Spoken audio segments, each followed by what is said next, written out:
এটা একটা মুরগি রেসিপি, সৌদি আরবের স্টাইল। প্রথমে 2টা মুরগি 2 পিস করবো, 4 পিস করবো। পরে পানিতে সিদ্ধ করবো। মশলা দেবো, এলাচ, তেজপাতা, গোলমরিচ, লবঙ্গ, লবণ, একটা পেঁয়াজ, একটা রসুন, এরকম সিদ্ধ করব।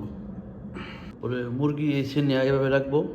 পরে একটা সস বানাবো, একটা মাজন, মেলে ফিলফিল ও অর্ধেক বাটার দিয়ে এরকম বানাবো।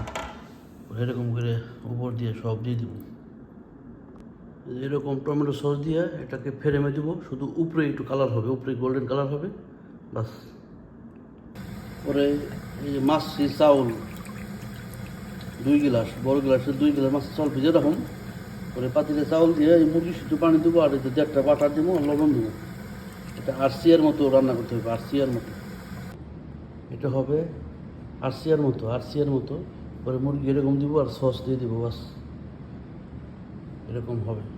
পরে এটা সস বানাবো, 3টে টমেটো,